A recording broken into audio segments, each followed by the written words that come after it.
Good Thursday evening. Hope you had a wonderful last day of October. And I am not really acknowledging the name of this holiday, even though we all know that this is the day before All Saints Day, November 1st. And okay, I'll go ahead. The world says Halloween. Okay. But something that the Lord has had me do for some time now. During this time of year, no, I do not celebrate Halloween.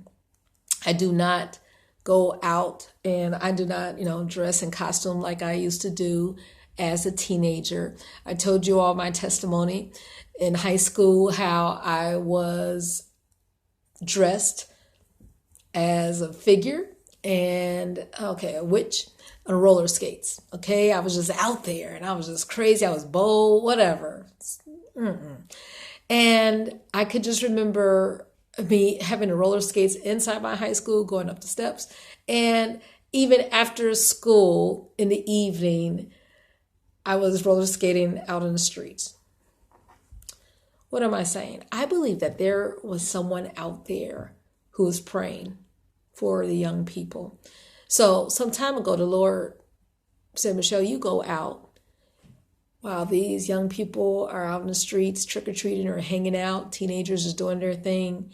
You walk that long drive, 2 miles, and you just are supervising and you're praying and you're just making sure everything's okay, because you have the Spirit of the Lord, and there's a lot of craziness out here.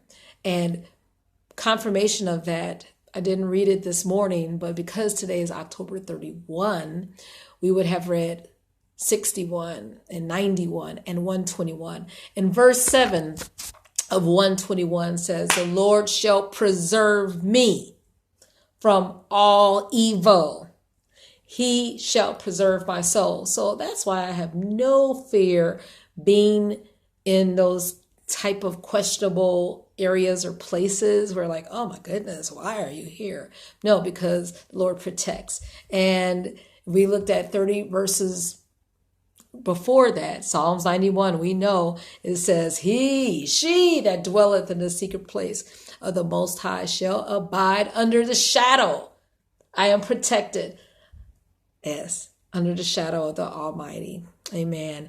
And so much could be happening, but I will not be afraid of the terror by night. Even though I was walking and it was dark, there were so many kids out and adults were in the cars. And I said, no, I'm going to go to and fro. So I have no type of trepidation about the dark, nor for the arrow that flieth by day. Amen. Because the Lord shall give his charge, his angels in charge of me to keep me in all of my ways. Amen. So we are in 2Chron.12, and it talks about King Rehoboam and how he started disobeying the Lord. Now this is Solomon's, the wisest man's son.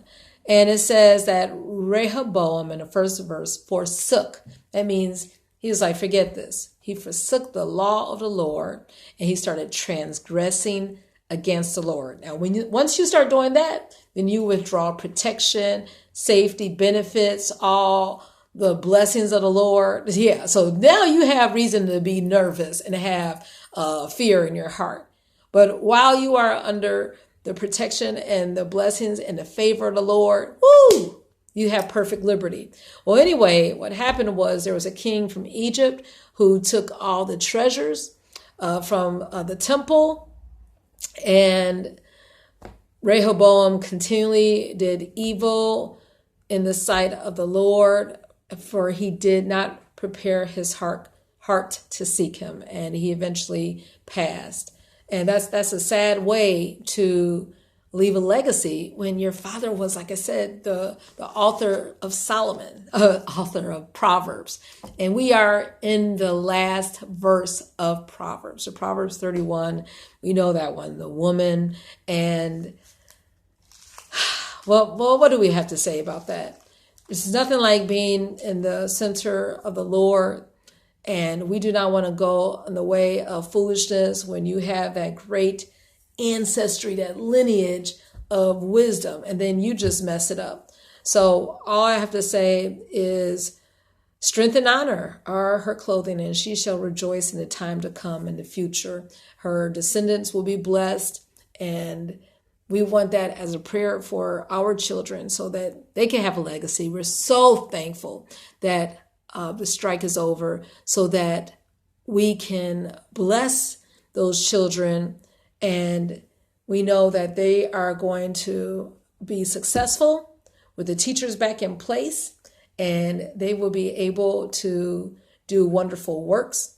And the Proverbs 31 woman, the teachers, the principals, the men, the wise men, whoever, the security guards, the counselors, give them the fruit of their hands. In verse 31, and let their own works praise them in the gates.